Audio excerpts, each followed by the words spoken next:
जी अस्सलाम वालेकुम viewers, this is me Rana Islam state and builder Bahria town Karachi. आज बैरिया टाउन कराची की जो सेल एंड एडवर्टाइजमेंट एनओसी थी वो रिस्टोर हो चुकी है और उसी के सिलसिले में हम आज सैफुल्लाह साहब से पूछते हैं कि जब ये एनओसी कैंसिल हुई थी तब मार्केट पे क्या इम्पैक्ट पड़ा था इसका, तो और इसके बाद का क्या इम्पैक्ट है जब ये एनओसी रिस्टोर हो चुकी है। जी वास्सलाम, थैंक यू आसिफ। अच्छा, इसमें यह है कि प्रैक्टिकली तो ऑपरेशनली मैं देखूं तो इसका कोई बहुत बड़ा इम्पैक्ट नहीं पड़ा, क्योंकि सेल्स और एडवर्टाइजमेंट की उन्होंने इसके ऊपर पाबंदी लगाई थी। वो तो ऐसा कोई बैरिया टाउन पहले भी बहुत बड़े स्केल पे नहीं कर रहा था और अभी भी नहीं कर रहा, छोटे स्केल पे वो चीज़ें चलती रहती। इनफैक्ट जो असर पड़ा ना वो पड़ा है इसकी जिसे कहते हैं मार्केट पे, इसकी प्राइसेस पे और उन लोगों के ऊपर जिन्होंने यहाँ पे इन्वेस्टमेंट की हुई थी।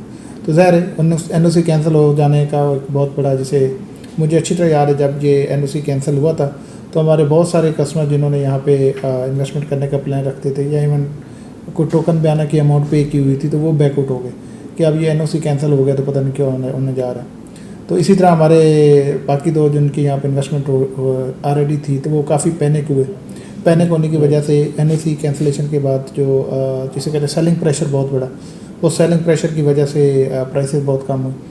तो आज तक हम लोग देखते हैं कि बाकी फैक्टर भी डेफिनेटली इसके साथ इकोनॉमिक फैक्टर है या पॉलिटिकल फैक्टर है, तो लेकिन इस एनओसी का बहुत बड़ा इम्पैक्ट पड़ा था, लोग पैनिक हो गए थे।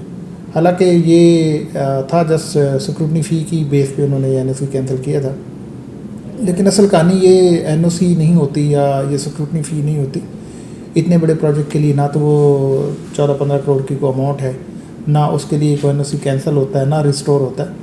ज़ाहिर है इस स्केल का जो प्रोजेक्ट होता है उसके ऊपर और मल्टीपल फैक्टर होते हैं। जैसे मलिक साहब ने अपनी मल्टीपल ट्वीट्स में या मैसेजेस में ये बोला हुआ है कि मुझे प्रेशराइज़ किया जा रहा है या मुझे दबाया जा रहा है। तो आज अगर हम लोग ये कहते हैं कि ये रिस्टोर हो गया तो इसका मतलब ये कि वो जो प्रेशराइज़ हो रहे थे या दबाया जा रहा था उसमें कहीं ना कहीं कोई ना कोई पॉजिटिविटी है या सेटलमेंट है। तो एट द सेम टाइम जिस तरीके से सेलिंग प्रेशर आया, जिस तरीके से लोग पैनिक हुए, जिस तरीके से एक ट्रस्ट लोगों का शेक हुआ कि ये एनओसी कैंसिल हो गया, तो सेम उसी तरह जैसा हम सोच रहे हैं कि एनओसी के इनफैक्ट रिलेटेड जो फैक्टर होते हैं वो इंपॉर्टेंट होते हैं, एनओसी से इतना फ़र्क नहीं पड़ता। तो अगर हम सोच रहे हैं तो डेफिनेटली बाकी लोगों को जिनका स्टेक है वो भी इसी एंगल से सोचते हैं। तो आज एनओसी रिस्टोर हो गया तो इसको हम एनओसी रिस्टोर ना कहें, हम इसको शायद यह कहें कि सेटलमेंट हो गई है या कोई रिलेशन का गैप था तो वो हो गया, ये आगे फर्दर शेक हैंड हो गया, एनओसी फॉर शेक हैंड कह सकते हैं। तो ये बड़ी पॉजिटिविटी है।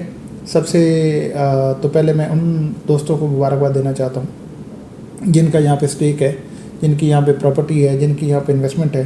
देखिए इस टेन्योर में हम सब ने सफ़र किया, यहाँ पे जो रियल एस्टेट का काम कर रहे हैं, जो एज ए बिल्डर काम कर रहे हैं, और ज़ाहिर है हम सब के एक दूसरे से शिकायत भी बहुत थे, मार्केट स्लो होने की वजह से, क्राइसिस की वजह से एक दूसरे को ब्लेम भी करते थे, एक दूसरे से जिसे कहते हैं नाराज़गी का भी इज़हार करते थे। डेफिनेटली वो जब टफ़ टाइम होता है तो सारी चीज़ें, लेकिन ये है कि बहरहाल उन सब दोस्तों के लिए बड़ी खुशखबरी है और उनको मुबारक है जिनकी यहाँ पे स्टेक लगा हुआ है, जिनकी यहाँ पे इन्वेस्टमेंट है या प्रॉपर्टी है।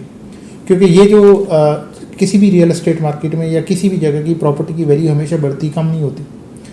कोई फैक्टर आता है जैसे कि ये फैक्टर थोड़ी बहुत फ्लक्चुएशन होती है, लेकिन बैरिया टाउन में बहुत ज़्यादा फ्लक्चुएशन हुई। डेवलपिंग फेज़ था, मल्टीपल इसके ऊपर फैक्टर्स जो है वो इफेक्ट करते हैं और बहुत सारी चीज़ें पॉलिटिकल भी हैं, इसके ऊपर इम्पैक्ट पड़ता है। कभी एनओसी को लेके, कभी सुप्रीम कोर्ट को लेके, कभी और किसी तरीके का कोई पॉलिटिकल प्रेशर आ जाता है, किसी कोई एक जिसे कहते हैं कि एक जमात कभी आके गेट को जला जाती है, कुछ इस तरह की चीज़ें, तो इसके ऊपर इम्पैक्ट ज़्यादा होता है। तो ये 3-4 फैक्टर अभी जो चले इसका बहुत इम्पैक्ट पड़ा। आज अल्हम्दुलिल्लाह एक तो ये बहुत बड़ी न्यूज़ है, एनओसी है, तो ये सिर्फ अकेला एनओसी नहीं है अकेला एनओसी नहीं है, इसके साथ बहुत सारी चीज़ें, तो ये सेंटीमेंट बहुत पॉजिटिव है। इसके साथ साथ आप समझे कि आज ही से जिन लोगों को यहाँ स्टेक था, जो फेडअप थे या जो पैनिक हो रहे थे या जो सेलिंग की तरफ जा रहे थे, आज ही से उनके सेंटीमेंट चेंज हो रहे हैं, आज ही से पॉजिटिविटी आ रही है। और इवन जो लोग कल तक सेल करने की बात करते थे, आज से कुछ लोगों की कॉल वॉल्स आई हैं, कुछ रब्ता कर रहे हैं कि यार इस सस्ते टाइम में, इस कम प्राइसेस के टाइम में अगर हम कोई फर्दर बाइंग कर लें तो उसमें ये होगा कि रेट और बेहतर होने जा रहे हैं, चीज़ें बदलने जा रही हैं।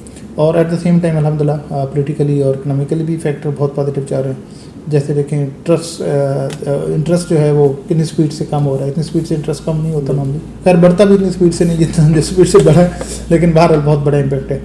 तो जो हम सब दोस्तों ने पिछले 2-2.5 साल में 3 साल में जिनका स्पेशली बैरियर टाउन से ताल्लुक़ था, उन्होंने जितना सफ़र किया मैं समझता हूँ कि अब वो टाइम आ गया अल्हम्दुलिल्लाह कि हमारा वो जो टफ़ टाइम है उसका जिसे कहता है रिवाइवल हो रहा है, ठीक है ना। तो इन्वेस्टमेंट को भी लेके, बिज़नेस को लेके, अपॉर्चुनिटीज़ को लेके, तो दोबारा चहल पहल, दोबारा हशाश बशाश, और दोबारा वो लॉसेज, वो जो टफ़ टाइम, वो आपस की नाराज़गियाँ, वो आपस के गिले शिकवे, वो दूर करने का टाइम हो गया।